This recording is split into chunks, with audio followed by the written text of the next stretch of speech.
and welcome to the Mama Making Podcast, where we share stories of moms making impact in their own lives and in the world around them. I'm Jessica, and each week I sit down with women who are building businesses, leading communities, shaping culture, and redefining what success looks like inside of motherhood. Because motherhood does not have to stop your ambition. It can transform it. Now let's get into it.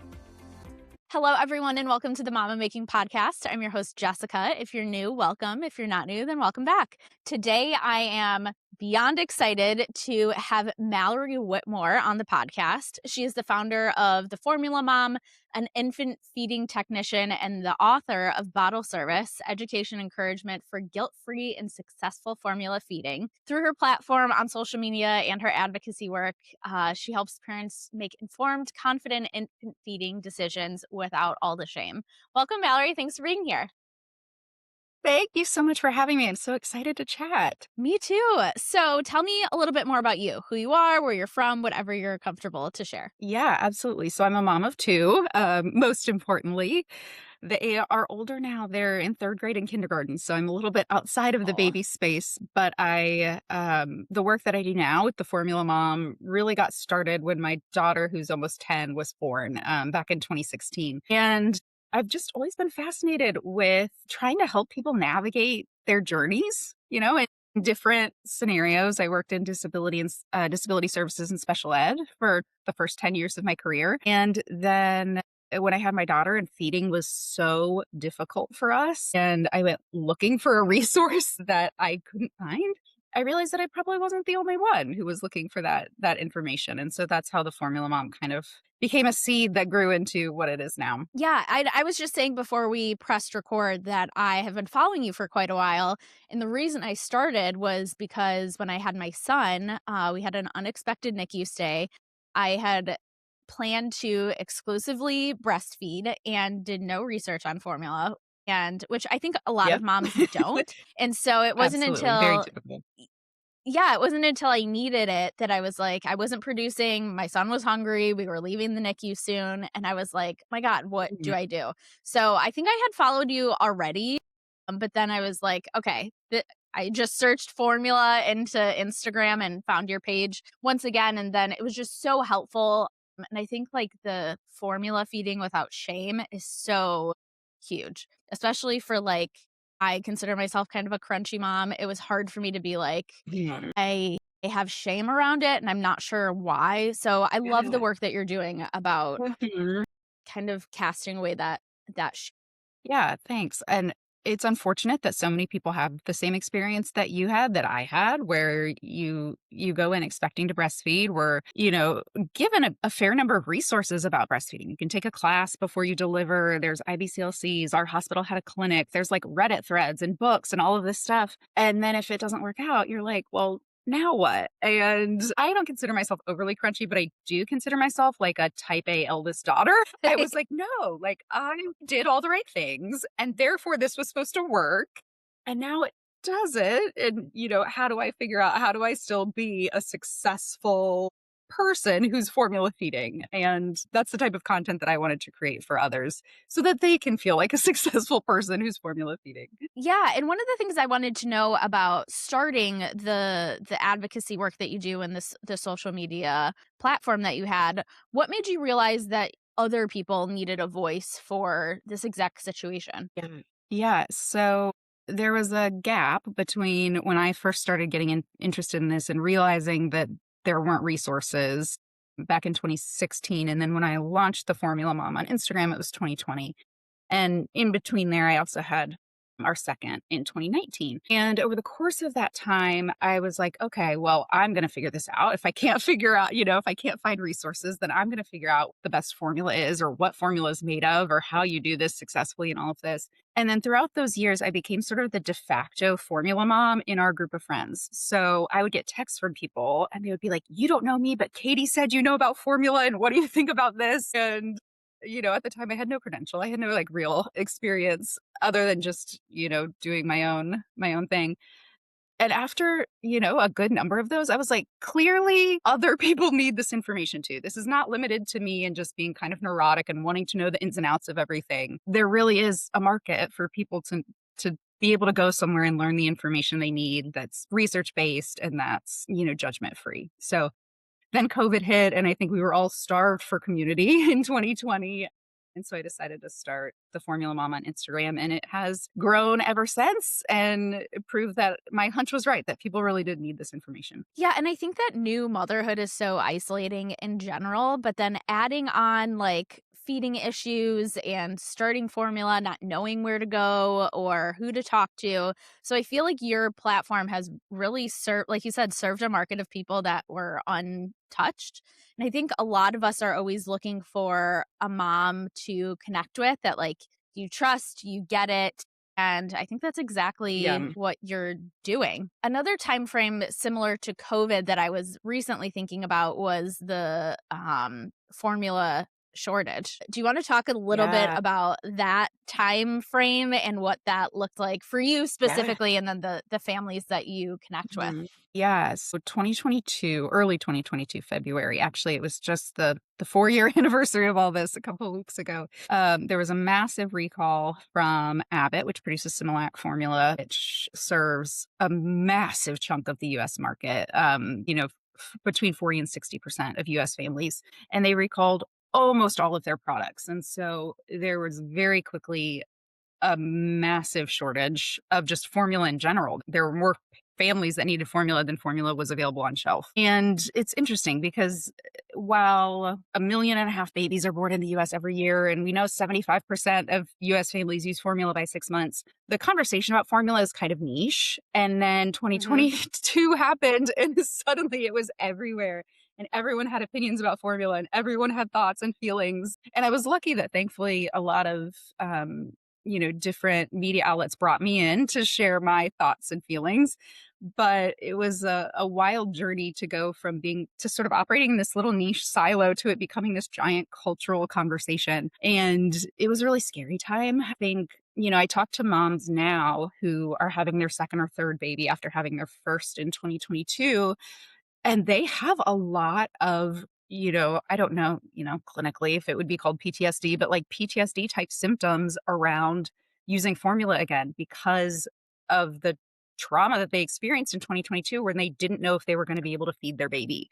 And so we've learned a whole lot. Thankfully, the market is much more resilient now than it was then. The FDA and USDA, which oversees the WIC program, Women, Infant, Children program, has made a lot of changes to make sure that we are never in that experience again. But I was thankful to be a resource. It was a wild time for me personally. It was like working 20 hours a day because because parents needed help and people wanted information, and suddenly I became sort of the thought leader in that conversation. So I was glad to help, but it was wild and it was really hard for parents. Yeah, for sure. And then especially because, like you were saying, the WIC program, a lot of times the Yeah. approved formulas that they have are Similac. And so that not only are everyday parents having the challenge of like my formula is not on the shelf, we also have this group of people who are relying on that Mhm. specific brand because that's all their Mhm. WIC benefits approve. So it, I'm sure, created a whole other, like you said, it wound up It being like a did, yeah. global issue. But I think that brings me to my next question for you is some of the like formula myths and fear mongering around using Yes. formula. What have been some of the common myths or misconceptions about formula? Oh, man, there are so many. I think, there are these sort of like big overarching themes that parents tend to get told. And sometimes, parents will send me screenshots of like flyers in their OB's office or in the WIC office or at their pediatrician's office. And these things say the most ridiculous things you've ever seen in your life. And you're like, this is crazy. So some of the big ones: that your baby won't bond, that you and your baby can't bond the same way, that your baby is at, a higher risk for leukemia and obesity and, even beyond things like, oh, ear infections or gastrointestinal illness. And there is some research that supports that those claims. Autism, just like wild, wild claims with no research cited. IQ. Parents are concerned that if they use formula, their baby isn't going to be as smart as they could be. And what's difficult about all of this is you just had a baby, you're hormonal, you're sleep deprived, you're recovering from a major medical event, you're totally exhausted mentally, physically, emotionally. And then you're confronted with this information that has no context and no research cited. And it's provided by somewhere that you think you should be able to trust, like your OB's office or whatever. And it's really hard for new parents to sort of sort through. I talk about this in my book in a chapter called Getting Over the Guilt. And it's specifically like, how do you evaluate research claims like this? Because often what we find is that they look at what's called relative risk. So you might see a stat that says your baby is twice as likely to get an ear infection if you formula feed. And you're like, oh my gosh, that's terrible. I don't want to increase my baby's risk that much. Twice as likely. That sounds crazy. But if you look at what's considered absolute risk, the risk might go from, 2% to 4%. So yes, the risk has doubled, but your absolute risk is very low. There's still a 96% chance your baby won't get an ear infection no matter how you feed. An ear infection is one of the largest risks in terms of, likelihood. And really, it's much more related to bottle feeding than it is formula feeding. It's related to how that milk can sort of sit in the back of the throat when you're bottle feeding. But when you look at some of these other ones like leukemia or autism or obesity, like, some of these really scary ones, when you look at absolute risk, it's so small. And also we don't have really good research because it would be unethical to create a randomized control trial where you force half of the people to breastfeed and you force half of the people to formula feed. So we're also essentially drawing conclusions based on people who opt into one or the other. And we know that there are differences in the type of people that breastfeed long term and the type of people that tend to formula feed. Socioeconomic status is in there, marital status is in there, education status is in there. And so it's really hard to sort of control for all those confounding variables to get good research anyway. So that's a very long-winded way to say that I think sometimes when parents don't have the context for those sort of myths, they sound really scary. And a lot of women are almost manipulated into breastfeeding when they don't want to, or for breastfeeding longer than they want to because of those sorts of stats, without any sort of appropriate context behind them. So that's probably more than, than you wanted to know there. No, it But makes total sense yeah. because when you're seeing these kinds of stats, or obviously we know them as myths Yeah. about formula in a trusted provider's office, that's Mhm. something completely like you trust that person to be giving you the information that Yeah. you need. And when it's skewed or you're not getting the full information, that is like very hard to reconcile, especially when you might already Yeah. have a heightened emotional state about choosing Mhm. formula and going that route. But that also leads me to my next question. When there's so much information or misinformation in Mhm. in a doctor's office, or you see something on an ad, but then adding the whole other part of the social media Mhm. of Yeah. breastfeeding or not formula feeding, Mhm. what shifts in that arena, I guess? What makes social media Yeah. different when it comes to like the societal pressures? Mhm. Yeah, I talk about this with my mom a lot. So I have a twin sister. So sometimes I find myself using we when I talk about my childhood, and people are like, "What? Who's we?" Wait a second, But I'm what? talking about Yeah. me and my sister. I know. So I was talking to my mom about this when she had my sister and I almost 40 years ago. There was so little pressure because the only people you were exposed to were your family members and like maybe your coworkers and maybe your like network of friends who lived close to you.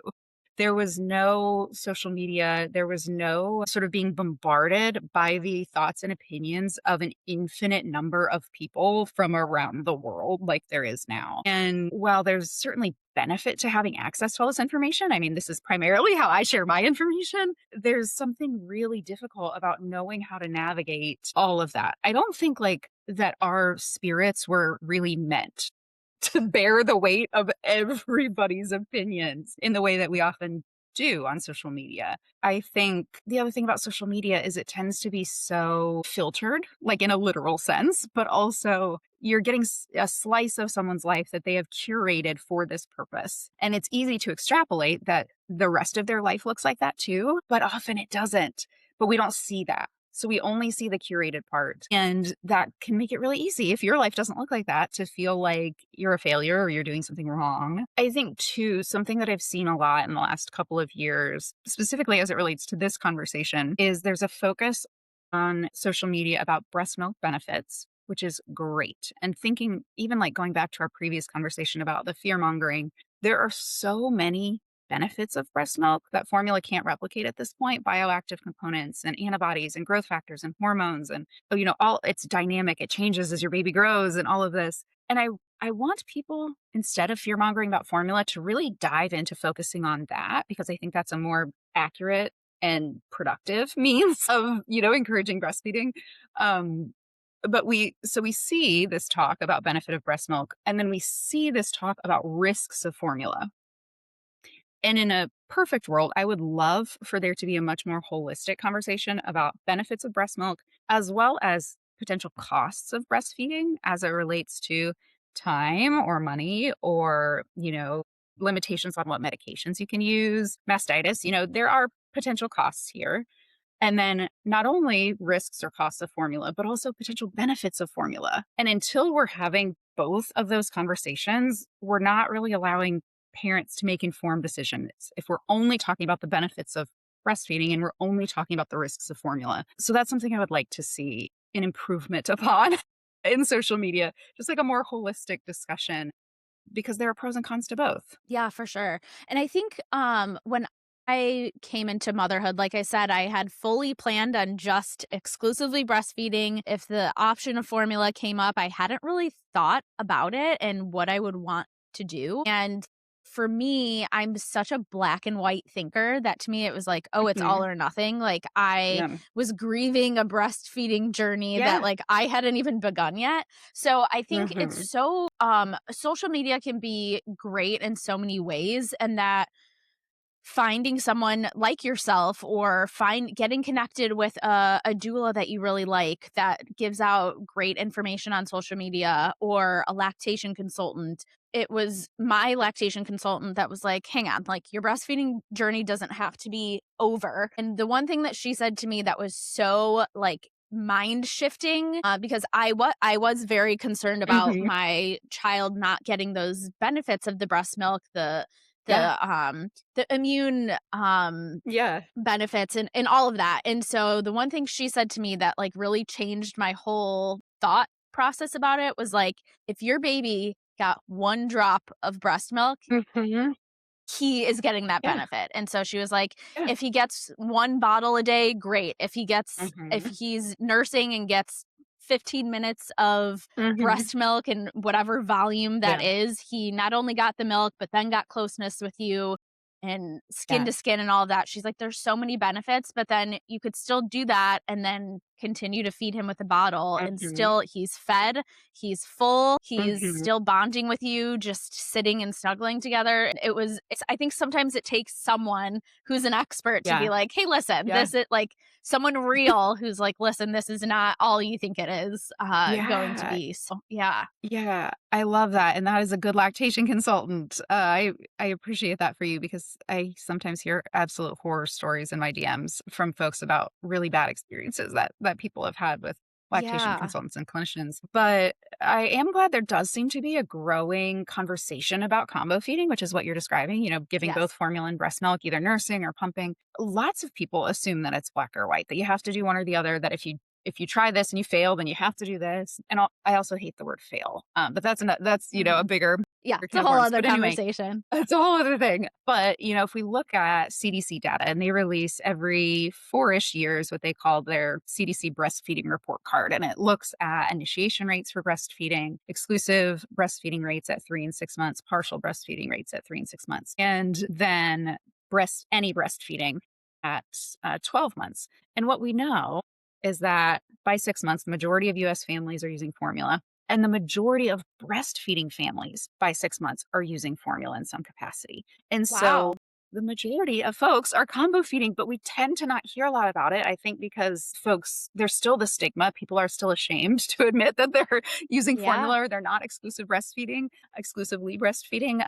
But statistically, we know combo feeding is actually super duper common. So I think the more that we can talk about it, the more that we can say, like, you're absolutely right. Using formula doesn't negate the benefits of breastfeeding. You can give your baby the benefits, the immune factors, the growth factors, the hormones, all these, the good bacteria, all these good bioactive components. And you can also use formula for supplemental nutrition if you have a low supply, or if you want to, share night feedings with your partner, or if you need to go on a trip and whatever. But yeah, it doesn't have to be all or nothing. Yeah, I'd love to talk more about that, like, guilt and shame and that whole Mhm. emotional component of choosing to do formula, choosing not to do breastfeeding. One of the things that always sticks out to me, obviously outside of my own experience, was a Mhm. really good friend that I had who tried breastfeeding. She had a lactation consultant. It just wasn't working for them. And her husband helped her come to the decision, like, let's stop pumping, let's stop trying to breastfeed, let's just go all formula. And simply because her mental health was taking such a toll, that switching to formula changed their whole dynamic in that first year. And on her subsequent baby, she's like, I'll give breastfeeding a shot, I'll try pumping, and if it doesn't Mhm. work, it doesn't work for us. And I think we shame ourselves as women and moms Mhm. so heavily around anything Yeah. parent related, but then especially as a new mom, Yeah. feeling like you're not providing what's Mhm. best for your baby. Obviously, Yeah. that's not true, but I would love to hear more Mhm. about your view of things in terms of the Yeah. emotional toll it can take to just venture into feeding in general. Yeah, it can be really hard. I think, part of the challenge is that you have some people that choose formula, and then you have some people that don't choose formula but need formula for whatever reason. And those are different experiences, right? You feel like you have agency in one sense. I'm choosing formula because this is best for our family, and then you feel like something's been taken away from you in the other scenario. The first thing I always tell folks is that this is a real loss that you should grieve. If you wanted to breastfeed and this is not how your journey is going, it's okay to grieve that as a loss. You wanted something, you thought you had something, now you don't. That's a loss. So, feeling sad about it, feeling disappointed about it, feeling upset about it, even feeling disappointment with your body, like those are all things that are very it's not fun, my number one recommendation is always like talk to a therapist, not only about this, but like anytime you're facing real grief, and this is a real grief. And I think so many moms don't allow themselves to feel like that because we've been told like, well, the only thing that matters is a healthy baby and formula is going to make sure that they're healthy and they're growing and they're thriving. And like, that's all great, but your experience matters too. So it's okay to feel those things. And then I think the second piece is when you have a newborn, the only thing that you can really do for them in those early weeks is like feed them and hold them and change their diapers, right? There's no like enrichment that you can do. There's not other ways to be a good mom, like there is when they're in kindergarten. You can like write them a note for their lunch, or you can like volunteer in the classroom, or you can like take them to the park. In those early days, the bulk of your love is feeding that baby. And so when sort of your love in action. And so when that doesn't go well, it's easy to feel like you're failing at everything because feeding is basically everything in that first year, especially those first couple of weeks and months. And it can be a really hard thing to try to navigate a feeding journey that doesn't go as planned, and figuring out how you still feel like a good mom when it feels like you have failed again. I hate that word, the main thing. And so I have another chapter in my book called For the Mom Who Wanted to Breastfeed But Couldn't, about how do you make peace with that? How do you reestablish what your barometer for success looks like? How do you take away external benchmarks? I'll be successful if I breastfeed until 3 months, 6 months, 12 months. And how do you establish your own measures of success that are based on your effort and not some external outcome that you may or may not be able to control? And it's really hard work. It's not fun work. It's exhausting to do that when you're also, again, hormonal and sleep deprived and whatever. But I do find, that these sorts of like mom guilt decisions don't end with feeding. Like it starts formula breast milk, then it becomes baby led weaning purees, then it becomes, do you go back to work or do you stay home? Then it becomes daycare versus a nanny. It just continues indefinitely. The fraught parenting decisions. And one benefit of doing this hard work, navigating a feeding journey that doesn't go as planned, is that it gives you the opportunity to really strengthen that muscle early, and it benefits you for the rest of your parenting journey. It's not fun. Everybody wishes that their feeding journey just went the way that they envisioned. But if it doesn't, that's a skill that is so beneficial for the rest of your life. Figuring out, how do I redefine what success looks like for us and my family? How do I do what's right for us and ignore the noise around us? And how do I grow in confidence that we're doing the right thing, even if it doesn't look like what I thought? Yeah, I love that reframe or shift in Mhm. thinking about it. Absolutely, it's going to benefit you in the long run because Mhm. it doesn't end with infancy that you're like second Unfortunately guessing not. yourself. And yes, but I love that mental, like practical mental reframe. What are some other things that you wish parents knew during this time Mhm. frame when feeding is so present? Is there anything else that you're like, I want people to know this, or Mhm. anything else? Yeah, I mean, a million things, but I think one of the big ones is I was really nervous when we had our first and breastfeeding was not going well and she was losing weight and I developed postpartum depression really quickly and it became really severe really fast and it was just like an absolute dumpster fire. And still I was so worried that if I made the switch to formula that I would regret it, that I would regret putting her at increased risk or I would regret losing that like closeness or connection or whatever. But at the end of the day, it was a choice we had to make both for her health and for my health. And what I wish I would have known then is that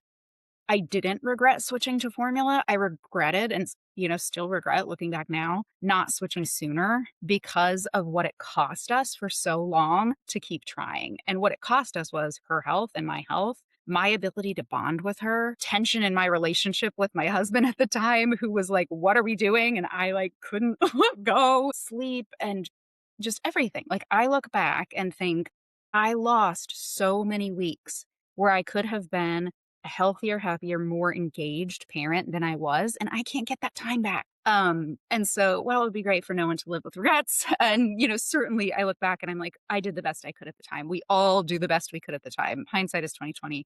But I think what I would challenge folks is not only to think, you know, is the choice that I'm making best for my baby, but is it also best for me? And will I look back and wish I made a different choice because of what this is costing me? If you're at that crossroads where you're like, this is not going well, I'm thinking about formula, but I'm scared. I don't want to feel bad about it. I don't want to feel guilty. What is it costing you to not use it? And for some people, if it's going well, great. There's not a lot of cost there. But for a lot of folks, and I hear from them constantly, people really regret that they lost so much of that really precious, like fourth trimester or newborn or infant year, being so stuck to a goal that was no longer going to be achievable. So that's one thing. I think the other thing is I just wish folks knew too that while the feeding conversation feels like the most important thing in the world that first year, once you get distanced from it as your baby gets older, as your baby becomes a toddler and a preschooler and a school age kid, you look back and you realize that it actually was a very small thing. Like it was just one choice in a sea of choices that all impact how your kid is going to grow and thrive and what success looks like and all of that. It's hard to put it into perspective when you're in the thick of it and it feels like the only thing, but I think it's still nice to know that like I know you can't believe it now, but trust me, 2 years from now, 4 years from now, 6 years from now, 10 years from now, it's not gonna feel this heavy. Yeah, I love that advice. I think that, like you said, when you're in the weeds, it is everything. But I'm 3 years out of Yeah. infancy, and it is everything in that time frame. But the more you come out of it, like I usually don't think twice about it till after. No. But Yeah. one of the things that I do remember in that time frame was, and have seen thus far in other moms, not knowing Mhm. how to find a formula that they feel comfortable Mm. with and what's right for them. A lot of I myself just was like, yeah, whatever they Mhm. used in the NICU is what we're going to Yeah. use, and didn't want to kind of upset the apple cart when it came to choosing Sure. formula. I do wish that I Mm. had done a little bit more research on what my options were, but it is Yeah. such an overwhelming time frame. What advice do you have for moms and or parents in general trying to figure out like what formula feels right for them, what works Yeah. best for their baby? So it's hard to navigate, so I feel like you probably have some It's good hard. ideas. Yes. I do. I do. There's a chapter in the book about how to choose a formula, but I will sort of not summarize it, but I'll give you the highlights here. And first acknowledge that it is super overwhelming, especially if you didn't plan on it, especially if you didn't do any research prior to birth and you're like, standing in Kroger at 9 p.m., which was my experience being like, what do we do? There are a ton of different options. There's a ton of confusing marketing claims. It's like you look at one and it's like better sleep and like improves intelligence or cognition, brain development, immunity. Like, what does it all mean? So, a few things to know. First, there's no bad formula in the sense that all formulas that are FDA regulated meet the same nutrition requirements that are based on what we know about the composition of breast milk. So, no matter what formula you choose, you're going to get the same calories per ounce. You're going to get the same general number of grams of fat. You're going to get the same level of vitamin D or whatever else, small variances. But generally speaking, you can't go wrong because they all are research based. They all promote effective growth and development. So that I think gives a little bit of freedom. You're not going to make a bad choice. And then really what it comes down to is what works for your baby. Of course, parents know that. That's generally what they focus on. But also, I encourage parents to think about what are your values and priorities as a family and as a consumer? And parents tend to ignore this. And I think not a lot, but some of the tension that families feel around feeling bad about formula is because they're not using a formula that aligns with their values and priorities. So, this is everything from, do you care about organic or non-GMO certification? What's your budget? Do you need something that you can pick up at your local store? Or do you want something that is on subscription? You can set it and forget it. Are there religious certifications that you need, kosher or halal? Are you a plant-based family? Are there certain ingredients that you as an adult prefer to avoid, like soy, and you also want your formula to avoid that?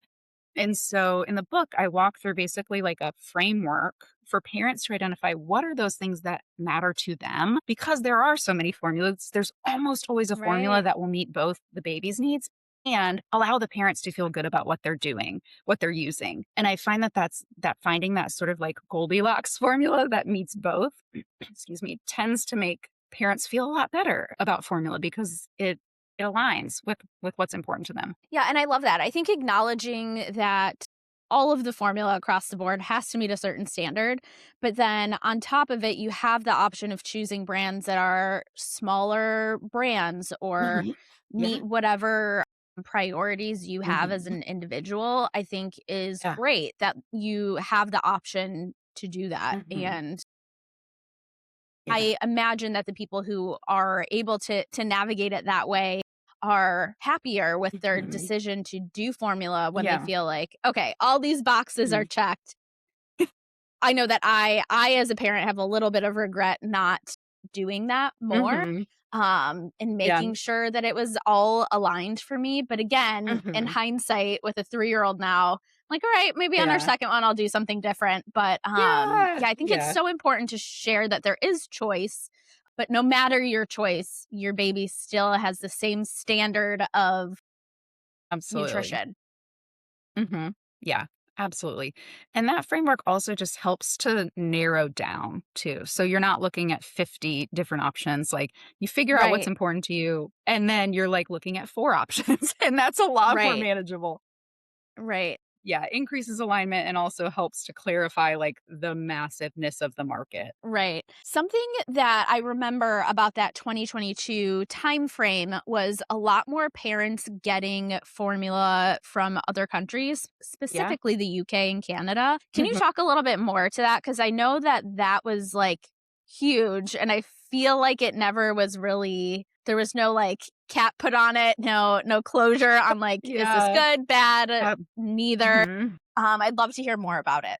Yes. Yeah, this was a really fascinating thing. So prior to 2022, FDA didn't really allow international imports for formula. So if it was a US-based company that happened to have a manufacturing facility elsewhere, like Similac has one in Ireland, that was okay. But brands that primarily exist outside the US were not legally allowed to come in. Now, we saw before 2022 essentially like a black market of parents that were going through unregistered third party companies that were bringing in European, largely European formula, and then selling it to parents.